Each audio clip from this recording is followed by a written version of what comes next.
సాంప్రదాయ రుచుల చిరునామా Shri Manikanta sweets and bakery, Paidi Bhimavaram, Tagarapu Valasa, Visakhapatnam. ఎందుకు బతుకు చచ్చిపోదాం అన్నంత బాధ కూడా ఒక్కొక్క చుట్టూ కలుగుతుంది.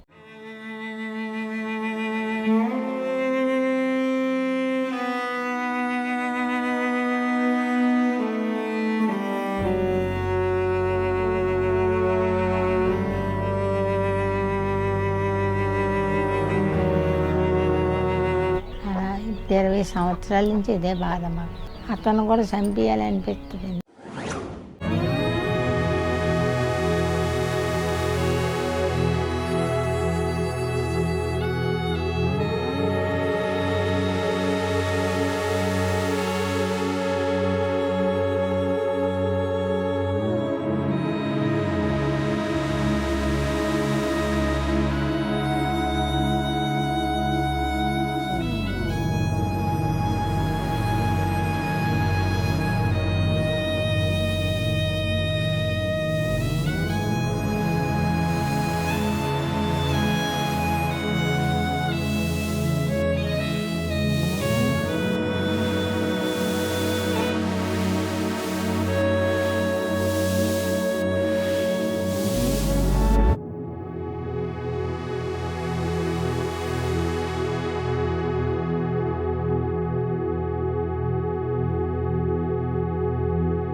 అందరికీ నమస్కారం.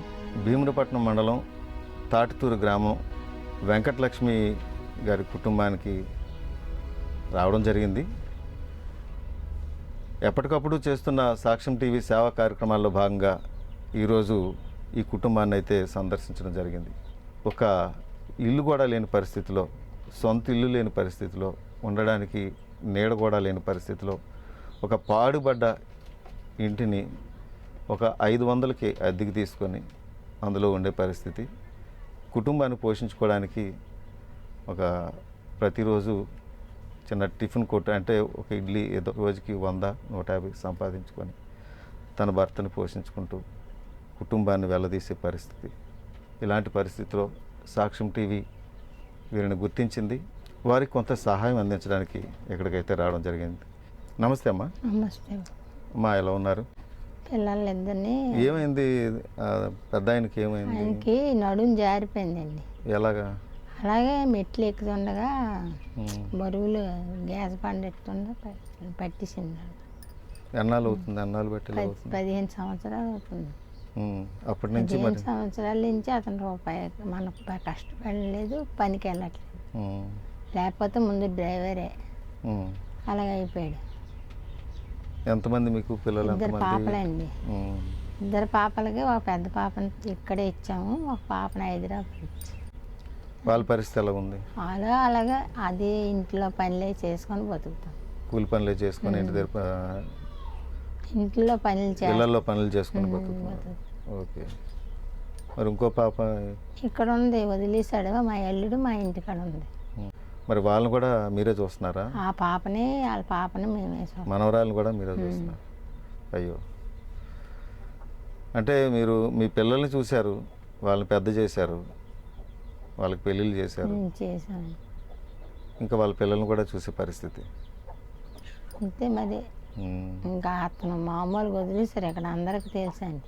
ఉమ్. ఇప్పుడు 5 సంవత్సరాల నుంచి మా కాడే ఉంటుంది. మరి మీకు ఇల్లు సరిగ్గా లేదు ఇల్లు లేదు కదమ్మా, మరి. సొంత ఇల్లు అనేది అద్దెకండి. ఈ ఇల్లు అద్దెకి, ఇదే అద్దెకా? అద్దె తీసుకున్నాం, ఇవ్వనన్నారు కూడా. అయినా మేము ఆ శుభ్రం చేసుకొని ఉంటాము అని ఉమ్, 500 కడతాను.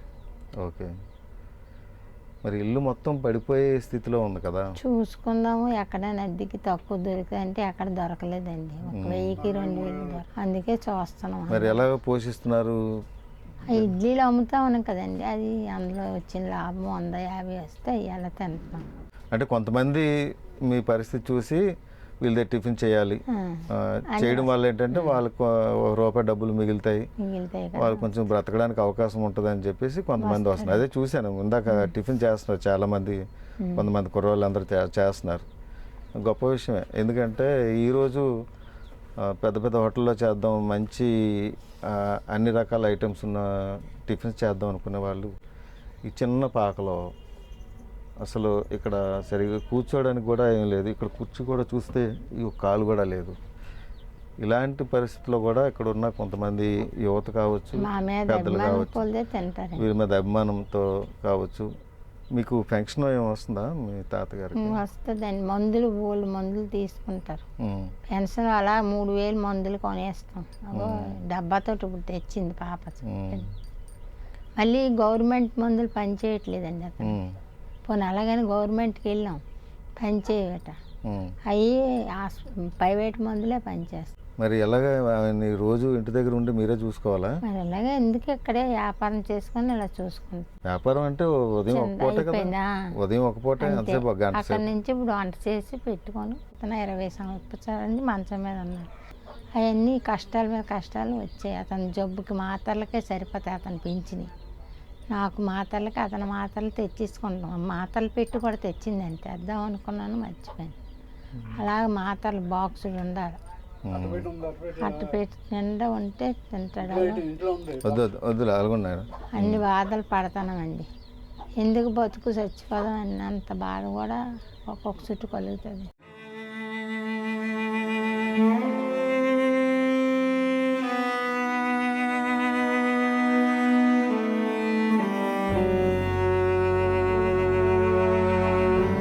అతను కూడా చంపేయాలనిపిస్తుంది.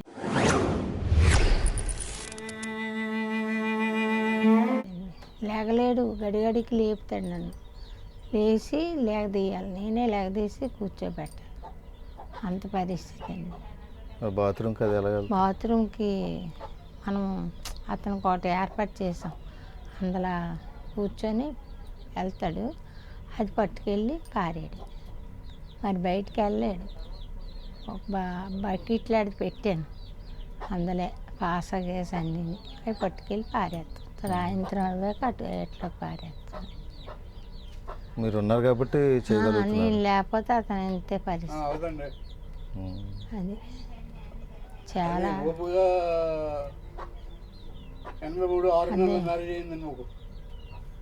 అలా 20 సంవత్సరాల నుంచి ఇదే బాధ మాకు.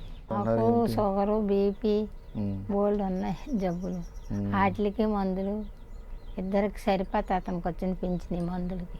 ఓకే.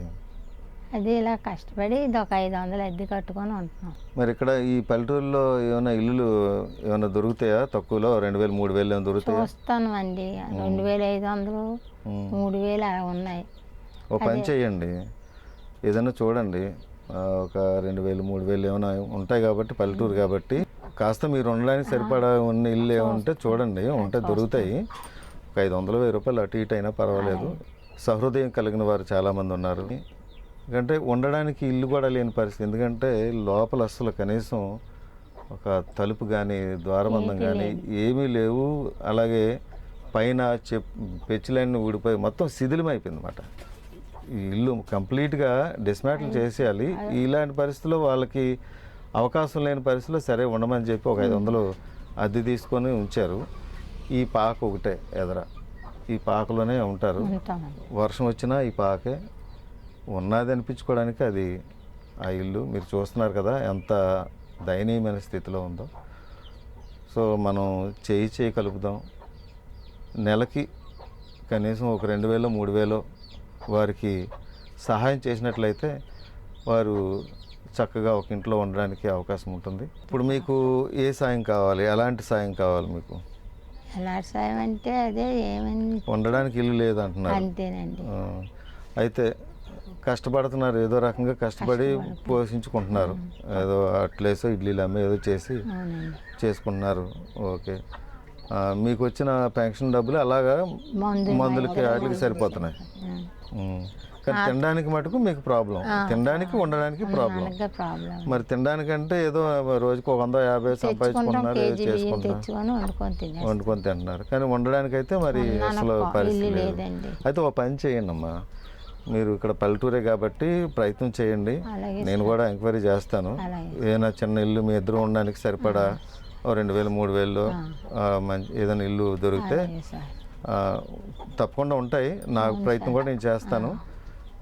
దానికోసం రెంట్కైతే మీరు బాధపడద్దు. అలాగే నేను ఏదో రకంగా దాతలు చాలామంది ఉన్నారు, ఏర్పాటు చేస్తాను. దాని గురించి మీరు వరి అవ్వద్దు. మరి ఏంటి, ఇల్లు ఖాళీ చేసేయమంటున్నారా ఏంటిది? ఖాళీ చేయమన్నారు కానీ బతిమిలేడారండి మా ఊరు వాళ్ళు చాలా మంది. వాళ్ళు ఎక్కడికి వెళ్తారో అందక్కడ ఉన్నాయండి అన్నారు. ఇల్లు దొరికిన దాకా ఉంటామని చెప్పామండి. ఓకే. ఎలాగైనా సరే వారు ఖాళీ చేయమన్నా చేయమనకపోయినా ఇందులో ఉండడం మీకు మంచిది కాదు. ఎందుకంటే అది పడిపోయే పరిస్థితిలో ఉంది. అవునండి. అది ఎప్పుడు పడిపోద్దో, మొత్తం పడకపోయినా అందులో 2 రాళ్ళు మీదన పడినా ఇబ్బంది. ఈరోజు ఏంటంటే నాకు కలిగిన దాంట్లో, దేవుడు నాకు ఇచ్చిన దాంట్లో కొంత మీకు హెల్ప్ చేయడానికి తీసుకొచ్చాను. ఇవి సామాన్లు చూడండి.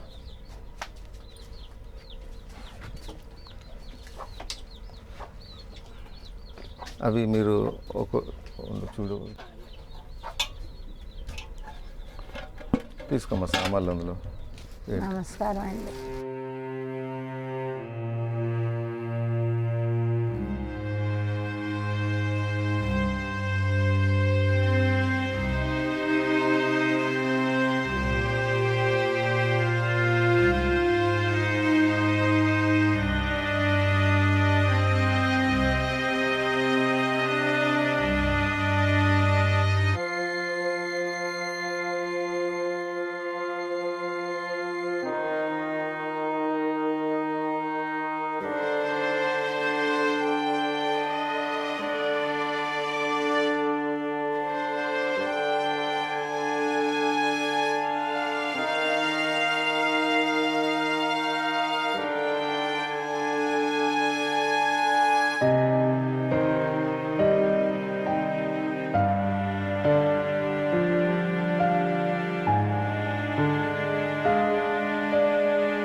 ఐదు వేలండి.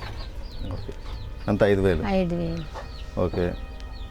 5000 మీ మందులకో దేనికో మీ అవసరాలకు మీరు వాడుకోండి. అయితే 5000 నాయి కాదు, ఈ డబ్బులు నాయి కాదు, నేను ఇవ్వలేదు. మజ్జి అనిల్ గారని ఒక ఆఫీసరు, ఆయన మీకు పంపించారు. మీ పరిస్థితి తెలుసుకున్నారు. వాళ్ళ సిస్టరు మజ్జి మనోరమ, తను చనిపోయారు అన్నమాట. అప్పటి నుంచి ఆయన సేవా కార్యక్రమాలు ఆయన చేస్తూ ఉంటాడు. సో ఈ విషయం తెలిసిన తర్వాత శ్రీనివాస్ గారు నా తరపున వాళ్ళకి కుటుంబానికి హెల్ప్ చేయండి అని చెప్పి నాకు 5000 పంపించారు. ఆ డబ్బులు మీకు ఇస్తున్నాను. సో ఇవైతే నేను నా సొంత డబ్బులతో కొన్నాను.